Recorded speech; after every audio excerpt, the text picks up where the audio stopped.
Hello guys, Naman Munot here and welcome to the School of Physics.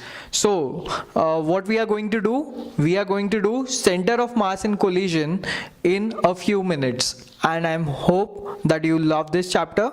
So let's begin, and please subscribe to my channel so that I can make more videos like this. So we are going to complete center of mass and collision in a few minutes, right?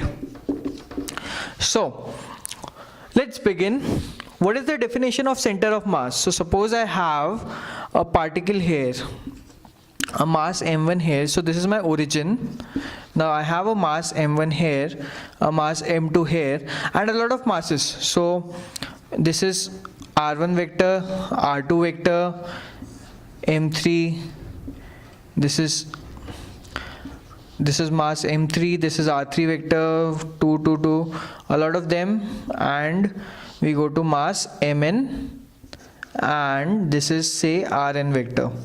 Okay, so the center of mass would be center of mass r, location of center of mass rcm will be equal to m1, I hope you can see, m1 r1 vector plus m2 r2 vector till mn rn vector upon m1 plus m2 till mn. Okay, now if we have to differentiate this equation, we can write velocity of center of mass will be equal to velocity of center of mass will be equal to m1 dr1 vector by dt. We have differentiated this first equation, dr center of mass by dt, so we get m1 dr1 vector by dt till mn drn vector by dt upon sum of all the masses. We write it as a small m, so sum of all the masses. So we get this is momentum, so it is called, say, v vector center of mass is equal to m1 v1 vector plus m2 v2 vector till mn vn vector, okay, upon mass m.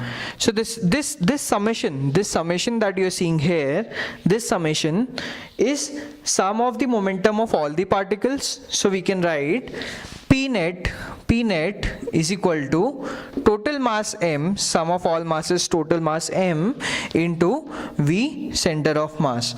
Now we differentiate this equation, so this becomes m1 a1 vector plus m2 a2 vector till mn an vector.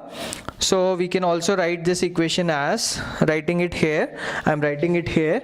So we can get a vector cm is equal to m1 dv1 vector by dt plus m2 dv2 vector by dt, right, till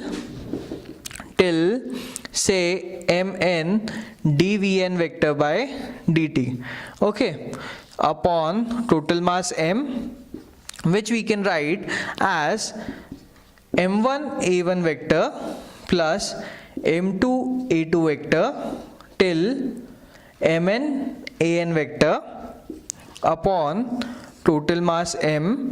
So this is equal to m into acm vector. And what is this? This is force on particle 1 plus force on particle 2 till force on particle n. So m acm is equal to force net on all particles. So since internal forces cancel out, so this can also be written as F net on all particles is equal to F external is equal to F external plus F internal. Now F internal is equal to 0, so we write F external F external is equal to m into a center of mass. So this was about the motion of center of mass. Now let me talk about center of mass, location of center of mass of very simple combinations and figures. So one second.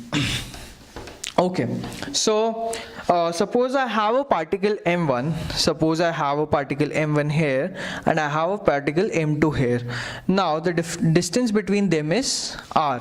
Say the distance between m is r, and here is the center of mass. So the distance of the center of mass from the particle m1 will be equal to m2 upon m1 plus m2 into r, and the distance of the particle 2 from the center of mass of the combination of this system is m1 upon m1 plus m2 into r. m1 upon m1 plus m2 into r, right? Okay, so the next thing is center of mass of some very common figures. So suppose we have a triangle here, right? So suppose we have a rectangle here. This is B, this is A. The center of mass will lie at A by 2 comma B by 2. A by 2 comma B by 2. Very simple. Okay, now suppose we have a triangle. So the center of mass will lie at the centroid. What is the centroid? Centroid is the point where the medians intersect. So if you have this coordinates a1 comma b1,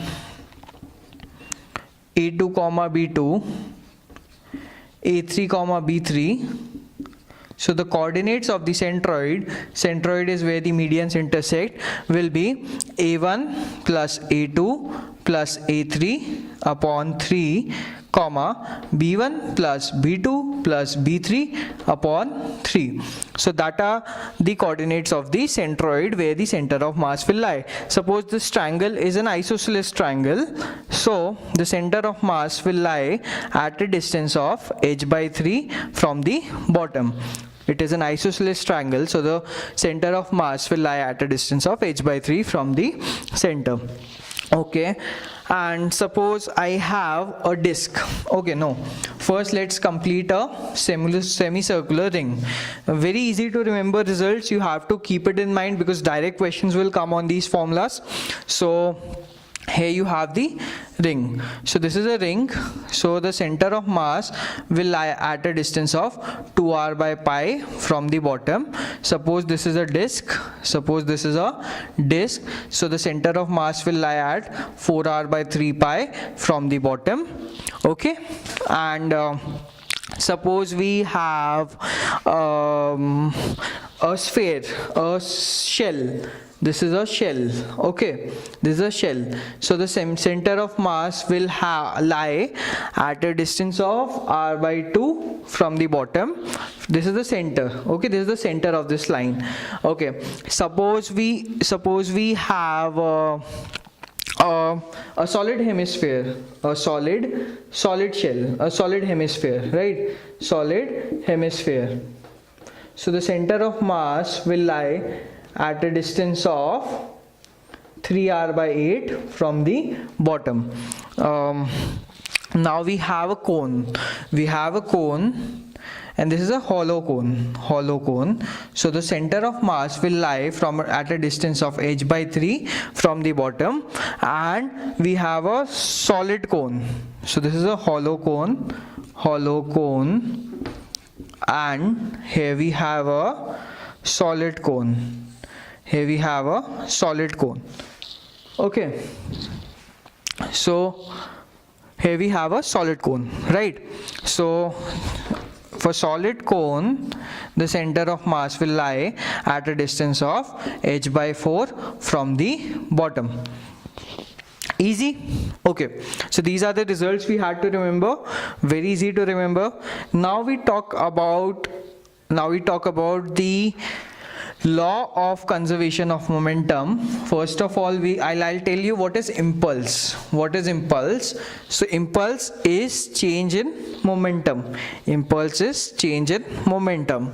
So J vector is equal to, impulse is equal to delta of P vector, that is change in momentum, and that is defined as F external dt from T1 to T2. From here we can see a very important thing, that if F external is equal to 0, then delta P vector is equal to 0, which is called law of conservation of momentum, that in a particular direction, if there is no external force, then the momentum of the system of particles that we are taking will be conserved. Okay.